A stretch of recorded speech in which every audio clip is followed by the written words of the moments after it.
सुनाओ coaching shipyard limited. आप देखिए 2376 रुपए का प्राइसिंग हमें देखने को मिला है। ताबड़तोड़ तेजी देखने को मिल रही है इस स्टॉक के अंदर। Hi, this is Dev and watching traders diary. 3000 रुपए कब तक, क्या रीजन है 3000 रुपए जाने के, ये थोड़ा सा समझ लेते हैं ताकि थोड़ी सा आसानी हो, थोड़ा सा हमारे अंदर भी कॉन्फिडेंस है। तो आज थोड़ा सा आप डरे हुए होंगे या थोड़ा सा डाउट में होंगे कि कोचिंग शिपयार्ड के अंदर होना क्या है, क्योंकि आज मजगांव डॉक और जीआरएससी के अंदर प्रॉफिट बुकिंग देखने को मिली है। चलो कोई बात नहीं है, बट अगर प्रॉफिट बुकिंग कोचिंग शिपयार्ड के अंदर आती भी है तब भी आपका डेटा बहुत मजबूत है। ध्यान रखिएगा, डेटा मजबूत है, वो मैं आपको दिखाता हूँ क्या है क्या। बट यहाँ पर जो गिरावट हुई है, देखिए किस तरीके के स्पाइक भी आ रहे थे, जरा ये भी तो देखिए। एंड कोचिंग शिपयार्ड ना वैल्यू वाइज काफी पीछे जीआरएससी के, मजगांव डॉक के, तो थोड़ा सा यहाँ पर ना क्लोजली मॉनिटर करिएगा इस स्टॉक को। एंड बात वही आ गई, लव यू 3000, 3000 रुपए कब तक। अब देखिए यहाँ पर ना जैसे आप 2540 पर पहुंचे, वैसे ही 460 रुपए का अंतर है, देर सवेर, बट ये अंतर भी दूर हो जाएगा तो आप 3000 तक तो पहुंच ही गए हैं ऑलमोस्ट। ध्यान रखिएगा 3000 को भी क्रॉस करने की दम रखता है कोचिंग शिपयार्ड। उसका डेटा यहाँ पर अगर आप देखेंगे पीयर कंपैरिजन, तो प्राइस टू बुक वैल्यू के हिसाब से देखिए, पीयर कंपैरिजन ना बहुत अच्छे परफेक्ट जगह पर है कोचिंग शिपयार्ड, तो इसको क्लोजली मॉनिटर करना है। अच्छा, आज जो 2540 से जो प्रॉफिट बुकिंग आई है उसका कोई रीजन है क्या? बहुत बड़ा रीजन मैं अभी आपको दिखाऊंगा 3 चार्ट। तो भैया जरा यहाँ पर मार्केट कैप देखिए, 62,945 करोड़ का मार्केट कैप है, तो कोई छोटा मोटा मार्केट कैप नहीं है। बट पीयर कंपैरिजन बहुत अच्छी वैल्यू पर है, ध्यान रखिएगा पीयर कंपैरिजन। फाइनेंशियल इंडिकेटर्स क्या कह रहे हैं आपके, 76 का यहाँ पर पी रेशियो देखने मिला है 62.48 के अगेंस्ट, चलो ठीक है। बट मैं प्राइस टू बुक वैल्यू देखूंगा तो 11.28 टाइम देखने मिलता है। अब यही तो सबसे बेस्ट बात है, आपके जो पीयर हैं वो आपसे ज्यादा प्राइस टू बुक वैल्यू पर ट्रेड कर रहे हैं, एंड आप कर रहे हैं बहुत ही कंफर्ट जोन में। ध्यान रखिएगा, अब मैं क्या समझाने की कोशिश कर रहा हूं, इसको देखिए, डेटा पढ़िए। यहाँ पर क्या है, मार्केट कैप देखिए, आपका यहाँ पर पता चली गया भैया 62,944 करोड़ का मार्केट कैप है। जो सबसे बड़ी कंपनी है इस सेक्टर की वो है मजगांव डॉक, उसके पास 1,37,314.49 करोड़ का मार्केट कैप है। मोटा मोटी 1,40,000 करोड़ का मार्केट कैप होल्ड कर रहा है मजगांव डॉक। होल्ड करने का रीजन है, बिल्कुल रीजन है, बाय प्रॉफिट देखिए तो सबसे बड़ी कंपनी है। अगर आप कोचिंग शिपयार्ड और गार्डन रीच को ऐड कर देंगे तब भी मजगांव डॉक की यहाँ पर जो प्रॉफिटेबिलिटी है उसके बराबर पहुंचना नामुमकिन है। ये इस लेवल की कंपनी है, तो वो मार्केट कैप होल्ड कर रहा है, एंड वो सही मार्केट कैप होल्ड कर रहा है। मजगांव डॉक लेकिन 1,40,000 करोड़ का मार्केट कैप होल्ड कर रहा है, तो दूसरे नंबर पर कोचिंग शिपयार्ड आती है। एंड जब भी सेकेंड बेस्ट यहाँ पर जब होता है ना, तो क्या करता है मार्केट कि जो फर्स्ट वाला होता है, जो टॉप पर चल रहा होता है, उसके इर्द गिर्द ही वैल्यूएशन आपके सेकंड वाले की पहुंचती है। अंतर बहुत बड़ा है, 2.3 टाइम यहाँ पर ना मार्केट कैप है कोचिंग शिपयार्ड के कंपैरिजन मजगांव डॉक का। तो इतना बड़ा अंतर, तो अगर यहाँ से आगे चलकर ये अंतर कम होता है एंड 80-90 हजार करोड़ का मार्केट कैप पर अगर कोचिंग शिपयार्ड पहुंचता है तो कोई खराब बात नहीं रहेगी। उसमें होगा क्या, आपका एक तो वैल्यूएशन वाइज आपका अंतर रहेगा मजगांव डॉक और कोचिंग शिपयार्ड के अंदर, जो कि रहना भी चाहिए। दूसरी बात, आपका प्राइस टू बुक वैल्यू में भी अंतर होगा। तीसरी बात, जो प्रॉफिटेबिलिटी का अंतर है वो भी बरकरार रहेगा, उस हिसाब से आपकी जो वैल्यूएशन होनी चाहिए वो भी रहेगी। तो ये सारे फैक्टर यहाँ पर जो है अगर आप देखें तो ठीक ठाक बैठ रहे हैं। 90,000 करोड़ के आसपास का मार्केट कैप अगर पहुंच जाएगा कोचिंग शिपयार्ड का, तो कोई यहाँ पर बड़ी बात लग नहीं रही है इस वक्त। प्रॉफिट आफ्टर टैक्स देखो, 827 करोड़ का प्रॉफिट है यहाँ पर पूरे साल का कोचिंग शिपयार्ड का। वहीं 2,277 करोड़ का यहाँ पर प्रॉफिट आफ्टर टैक्स आपका मजगांव डॉक है। तो भाई सेक्टर का लीडर है ये, अब उसको देखकर ही आपका वैल्यू बननी है, सिंपल सी बात है। उसको देखकर ही गार्डन रीच से बिल्डर्स की वैल्यू बननी है। अच्छा, गार्डन रीच यहाँ पर इसलिए तेजी से दौड़ रहा है, ये महंगा है नहीं, महंगा दिखता है इसलिए।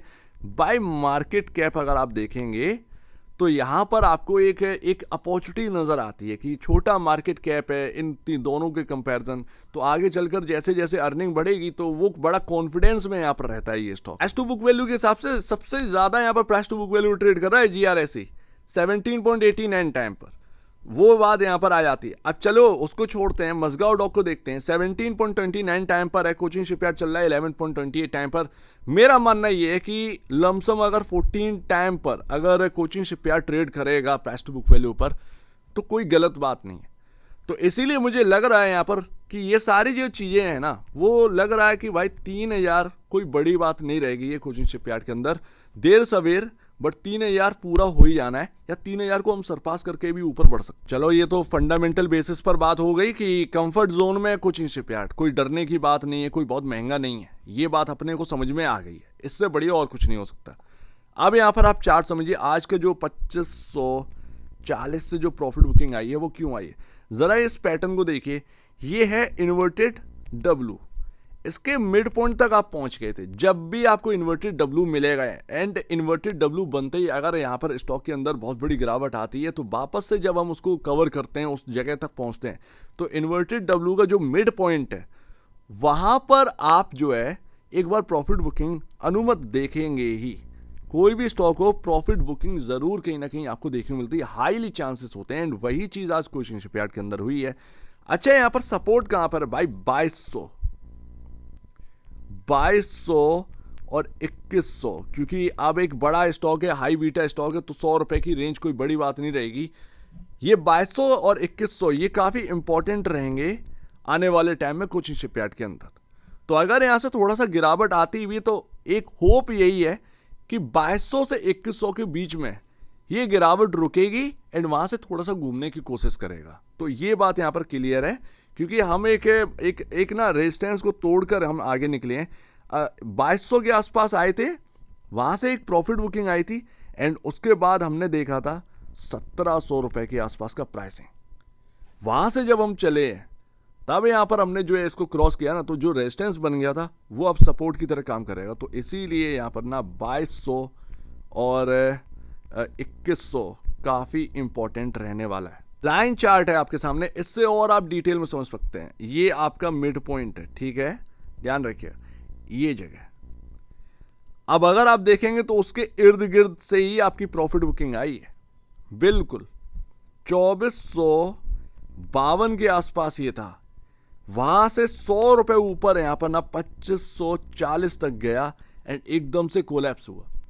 तो ये आपका ना बिगेस्ट रीजन है, आप एक इंपॉर्टेंट प्लेस पर पहुंच गए थे। अब थोड़ा सा धैर्य रखिए, मैटर ऑफ टाइम, जब हम इसके ऊपर ना ट्रेड करने लगेंगे 2440, 2450, 2460 के ऊपर जब हम क्लोजिंग देने लगेंगे, स्ट्रांगली यहाँ पर ना कोचिंग शिपयार्ड बिहेव करेगा एंड आगे की तरफ बढ़ सकता है।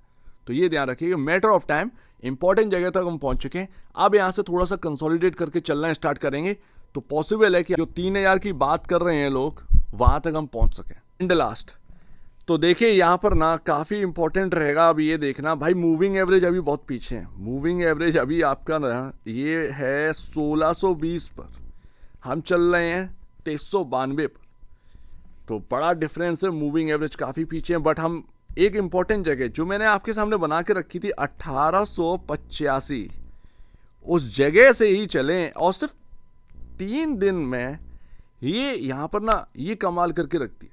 सिर्फ 3 दिन की कैंडल आपको बता रही है। तो भाई 3 दिन में इस तरीके की तेजी हुई है ना, कंसोलिडेशन जरूर होना चाहिए स्टॉक के अंदर। तो अगर कंसोलिडेट करे तो डरिएगा नहीं।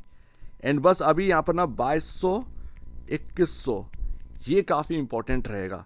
लेकिन हाई बीटा स्टॉक है तो भाई अगर यहाँ पर ना आपके सामने थोड़ा सा इधर उधर भी हो जाए ना तो कोई बड़ी बात नहीं है, लेकिन डरना नहीं है, क्योंकि डेटा काफ़ी पॉजिटिव है, डेटा काफ़ी पॉजिटिव है। एंड किसी भी स्टॉक के अंदर ना साइकोलॉजिकल लेवल जो है ना वो आपका क्या होता है, 100 रुपये, 200 रुपये, 500 रुपये। यहाँ पर आपका 2000 को आप क्रॉस करें तो अभी आपके सामने साइकोलॉजिकल लेवल सबसे बड़ा यही है।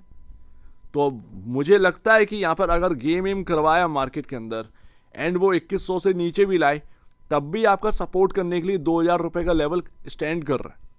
तो इस बात को ध्यान में रखिएगा। वैसे ये 2000 तक जाना नहीं चाहिए, अगर यहाँ से स्लिप भी होता है तब भी 2000 तक नहीं जाना चाहिए, कहीं ना कहीं बात 2100 और 2200 में ही निपट जानी चाहिए। सो लेट्स सी, देखते हैं। यहाँ पर डेटा काफ़ी मजबूत है एंड फंडामेंटली यहाँ पर ना चीज़ें यहाँ पर ये समझ में आ रही है कि 3000 अब कोई बड़ी बात नहीं है। तो ये एक सीधी सी बात है, मैटर ऑफ टाइम, बट कहीं ना कहीं 3000 की तरफ अब हमें चला जाना चाहिए, इवन उसको सरपास भी कर देना चाहिए। हालांकि मेरा कोई बाय और सेल रिकमेंडेशन नहीं है, क्योंकि मैं कवर कर रहा हूँ बहुत निचले लेवल से। तो जो लोग ना जो बहुत ही छोटे प्राइस पर आ चुके हैं, जब 1400 रुपये था, 1600 रुपये था, ठीक है ना, 1500 रुपये था, उस वक्त जिसने भी बाई किया ना, आज उसका रिवॉर्ड है। आज की डेट में जो बाई कर रहा है, जब ये 3000 रुपये के आसपास होगा तो तुम भी कहोगे कि ये मेरा रिवॉर्ड है। अभी क्या है, आप यहाँ पर ना वॉलेटिलिटी झेलेंगे, जो यहाँ पर झेले भाई, जो भी 1400 1300 पर एंटर किया होगा, क्या उसने डर में एंटर किया है भाई, वॉलेटिलिटी में एंटर किया है, तो उसने उस वक्त कदम रखा है, आज उसका रिवॉर्ड है। यही चीज़ ना आपको भी मिलेगी जब ये 3000 जाएगा। तो अभी जो यहाँ पर बाई कर रहा है उसको वॉलिटिलिटी झेलनी पड़ेगी, डर थोड़ा सा झेलना पड़ेगा, सिंपल सी बात है। सो उम्मीद है काफ़ी कुछ आपको समझ में आया होगा। एक बार निवेश से पहले या बेचने से पहले अपने ब्रोकर एडवाइस से जरूर सलाह लीजिए, खुद की स्टडी करेगा, उससे बेहतर कुछ भी नहीं, खुद की स्टडी मस्ट है। तो आप जिस वीडियो देखेंगे वो तो धन्यवाद दोस्तों।